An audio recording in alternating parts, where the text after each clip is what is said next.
وَلَقَدْ يَسَّرْنَا الْقُرْآنَ لِلذِّكْرِ فَهَلْ مِن مُّدَّكِرٍ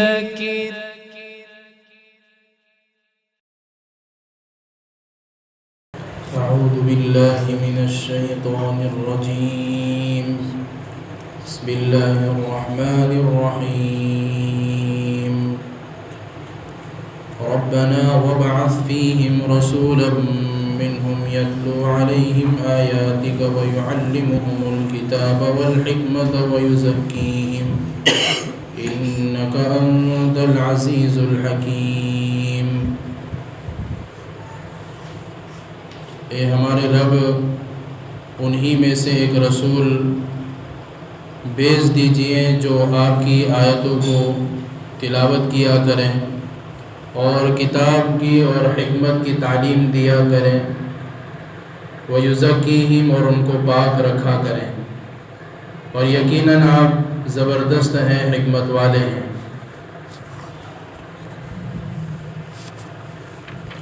حضرت ابراہیم علیہ نبینا علیہ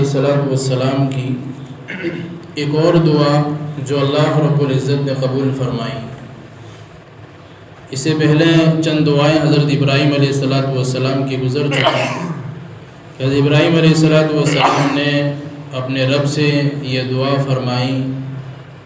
کہ باری تعالی ہمارے لیے اس امت کے اندر سے، یعنی ہمارے خاندان میں سے ایک رسول بھیج دیجیے، اور اس رسول کا کام یہ ہو کہ وہ آپ کی آیتوں کو پڑھ پڑھ کر تلاوت کیا کریں، اور دوسرا مقصد یہ ہو کہ کتاب اور حکمت کی ان کو تعلیم دیا کریں، اور تیسرا مقصد یہ ہو کہ وہ ان کو گناہوں سے، شرک سے، کفر سے، جتنی بھی برائیاں ہیں ان کو ان سے پاک رکھا کریں۔ یہ حضرت ابراہیم علیہ السلام کی دعا اللہ رب العزت نے قبول فرمائی، اور وحی کے ذریعے ابراہیم علیہ السلام کو اللہ نے بتایا کہ یہ آپ کی دعا قبول کی گئی، اور یہ نبی سب سے آخری زمانے کے اندر ایک نبی ہم بھیجیں گے جن کے اندر یہ تینوں صفتیں موجود ہوگی۔ اور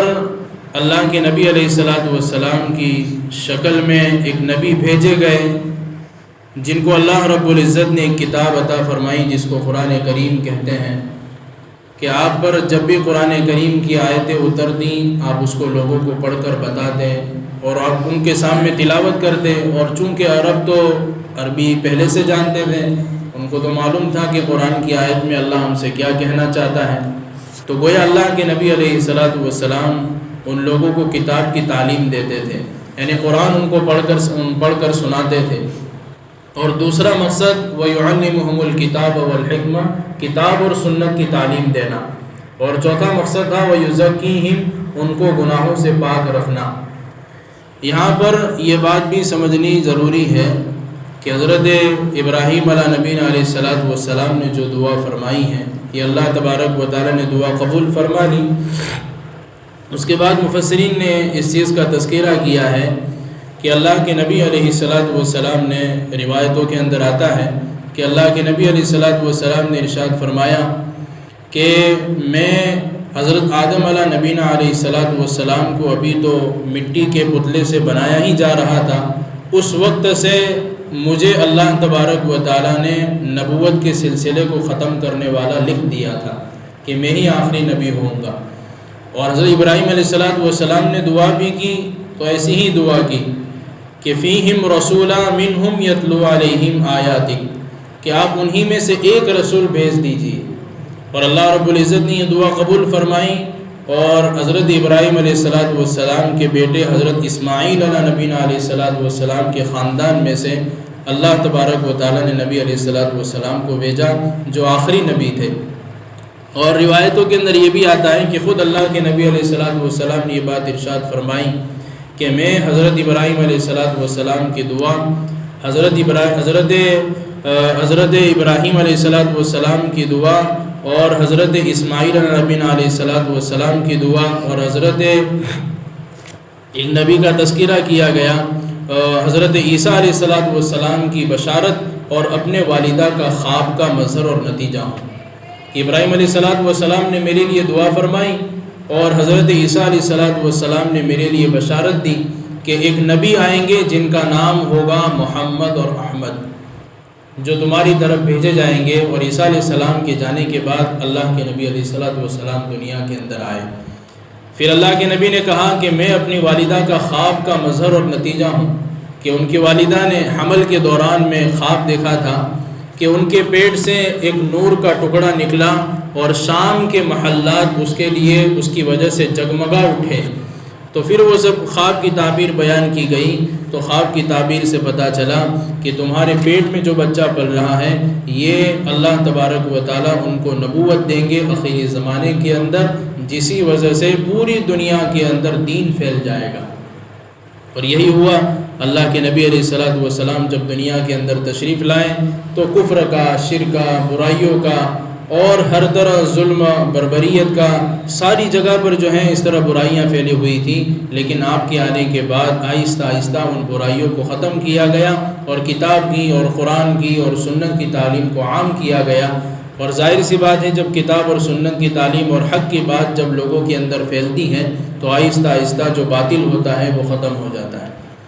یہاں پر جو اللہ تبارک و تعالیٰ نے جو پہلا مقصد بیان کیا ہے، اللہ کے نبی علیہ السلام کے بھیجے جانے کے 3 مقصد ہیں۔ پہلا مقصد آیتوں کی تلاوت کرنا، اور دوسرا مقصد ہے کتاب کی اور سنت کی تعلیم دینا، وَيُزَكِّيهِمْ، اور تیسرا مقصد ہے کہ لوگوں کو گناہوں سے اور دل کی برائیوں سے اور دل کے گناہ سے ان کو پاک اور صاف کرنا۔ جو پہلا مقصد ہے یتلو علیہم آیاتک، کہ قرآن الفاظ کا نام بھی ہے اور قرآن معانی کا نام بھی ہے، کہ جس طرح الفاظ کی حفاظت ضروری ہے اس طرح معانی کی حفاظت بھی ضروری ہے، کہ اگر کوئی شخص صرف قرآن کے معانی کو سمجھتا ہے لیکن الفاظ کو نہیں سمجھتا ہے تو پھر یہ ایک چیز پر عمل کر رہا ہے، دوسری چیز پر عمل نہیں کر رہا ہے۔ اصل قرآن کے الفاظ پر عمل پہلے ہوتا ہے اور قرآن کے معانی پر بعد میں ہوتا ہے۔ جب آدمی کو یہ پتہ چلے گا کہ قرآن میں اللہ تبارک و تعالیٰ نے کن کن چیزوں کو بیان کیا ہے وہ بات کی بات ہے، لیکن پہلے آدمی الفاظ تو سیکھے،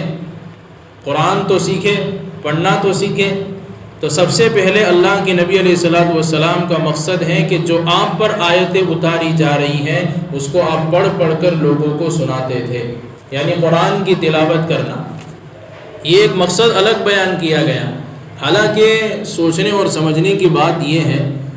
کہ عرب تو پہلے سے عربی جانتے تھے، عرب جو ہے پہلے سے عربی جانتے تھے، ان کو تو جو ہے کتاب کی تلاوت کی کیا ضرورت تھی، ایک مرتبہ دیکھ لیتے اور اس کا ترجمہ بھی جان لیتے اللہ کے نبی علیہ السلام سے کہ اللہ کیا کہنا چاہتے ہیں، اس کا مطلب کیا ہے، اس کی تفسیر کیا ہے۔ لیکن پھر بھی اللہ تبارک و تعالیٰ نے اپنے نبی کو قرآن کی تلاوت کا ایک مقصد الگ لے کر بھیجا۔ کیوں؟ اس لیے کہ جب تک قرآن کی تلاوت آدمی نہیں سیکھے گا تب تک اس کی نماز بھی درست نہیں ہوگی۔ اگر کوئی شخص نماز کے اندر ترجمہ پڑھ لے تو یوں مانا جائے گا کہ اس نے قرآن پڑھ لیا۔ ثنا کے بعد شروع کریں الحمدللہ رب العالمین کی جگہ اس کا ترجمہ شروع کر دے، تمام تعریف اللہ ہی کے لیے ہے جو سارے جہانوں کا رب ہے، وہ رحمان ہے، وہ رحیم ہے، تو یہ کہا جائے گا کہ اس نے قرآن پڑھا؟ ہرگز نہیں کہا جائے گا۔ قرآن اس وقت ہوگا جب قرآن کے انداز میں قرآن پڑھا جائے، الفاظ پڑھے جائیں، تب جا کر یہ مانا جائے گا کہ تم نے قرآن پڑھا۔ اور دوسرا، علماء نے ایک باریک مسئلہ یہاں پر اس وجہ سے یہ بھی لکھا ہے کہ اگر کوئی شخص صرف خالی ترجمہ قرآن کا چھاپ کر لوگوں کے اندر تقسیم کرے تو اس کو منع کر دیا گیا، کیونکہ وہ قرآن نہیں ہے، وہ قرآن کا ترجمہ ہے۔ قرآن اصل الفاظ کو کہا جاتا ہے کہ آدمی الفاظ کو سیکھے پھر اس کو جانے، کہ جب تک الفاظ کو نہیں سیکھے گا تب تک جو ہے اس کے معنی سمجھ میں نہیں آ سکتے ہیں۔ تو الفاظ کا سیکھنا یہ سب سے ضروری چیز ہے۔ آج ہم جو ہے جگہ جگہ پر مکاتب کا نظام اور جو ہے مکتب کا نظام ہم دیکھ رہے ہیں، یہ الفاظ قرآن کی حفاظت کے ذریعے ہے، الفاظ قرآن کی حفاظت کے لیے ہے کہ قرآن کے الفاظ کی کیسے حفاظت ہو۔ اور صحابہ کرام کی زندگی کو، اللہ کے نبی علیہ السلام کی زندگی کو ہم اٹھا کر دیکھیں گے تو قرآن کی تلاوت اتنی نظر آئے گی کہ انہوں نے اپنا مقصد بنا لیا تھا قرآن کی تلاوت کو، کہ اپنی دل سے اور اپنی زندگی سے اس کو لگا لیا تھا۔ اچھا، بہت سارے لوگ یہ بھی سوال کرتے ہیں اور یہ سمجھتے ہیں کہ بھئی جب تک قرآن کے معنی سمجھ میں نہ آئے تو قرآن پڑھنا بیکار ہے۔ یہ بات بالکل غلط ہے۔ بھئی قرآن پڑھنا تو مستقل اجر اور ثواب بتایا گیا۔ خود اللہ کے نبی علیہ الصلوۃ والسلام یوں ارشاد فرماتے ہیں کہ قرآن کے ایک لفظ کے اوپر اللہ تبارک و تعالیٰ 10 نیکیاں دیتے ہیں، ایک لفظ کے اوپر۔ اور اللہ کے نبی فرماتے ہیں کہ الف لام میم ایک لفظ نہیں ہے، بلکہ الف ایک حرف ہے، لام ایک حرف ہے، میم ایک حرف ہے۔ گویا ان 3 کے پڑھنے کی وجہ سے آدمی کو 30 نیکیاں مل گئی۔ تو آدمی یہ سمجھے کہ بھئی جب تک میں اس کو سمجھوں نہیں تو میں اس کو پڑھ بھی نہیں سکتا۔ نہیں بھئی، سمجھنے کی کوشش بات کی ہے، لیکن آدمی جب تک سمجھتا نہیں تب تک قرآن کو تو پڑھے تو صحیح۔ نہیں پڑھنا جانتا تو اس کو سیکھیں،